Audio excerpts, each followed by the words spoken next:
Israel आणि अमेरिकेमधल्या युद्धासंदर्भातल्या जागतिक सर्वात महत्त्वाच्या तेल वाहतुकीच्या मार्गांपैकी एक असलेली होर्मुझची सामुद्रध्वनी प्रत्यक्षात युद्धामुळे नाही तर आता विमा कंपन्यांच्या निर्णयामुळे बंद पडल्याची धक्कादायक माहिती समोर आलेली आहे।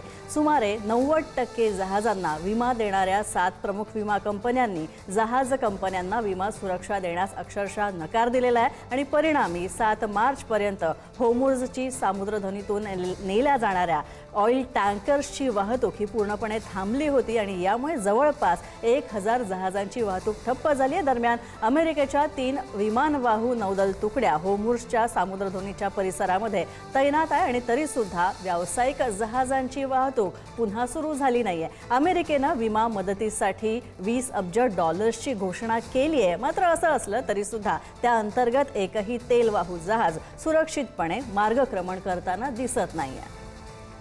शिवाजी काळे आमचे प्रतिनिधी आमच्या सोबत आहेत। तर शिवाजी, काय अपडेट्स या सगळ्या संदर्भात?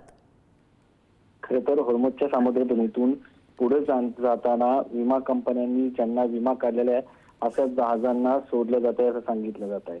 आणि दुसरा मुद्दा असा आहे की अनेक ज्या कंपन्या आहेत त्या या जहाजांसाठी विमा देत नाही। याचं कारण असं आहे की युद्धाच्या काळामध्ये जर हल्ला झाला तर त्या विमा कंपन्यांना भरपाई म्हणून हजारो कोटी रुपये द्यावे लागणार आहे। त्यामुळे या विमा कंपन्याच्या 7 प्रमुख कंपन्या आहेत या पर्शियन गल्फ परिसरातील, यांनी वॉर रिस्क इन्शुरन्स जो आहे तो देण्यास सध्या तरी रद्द केलेला आहे, नकार दिलेला आहे।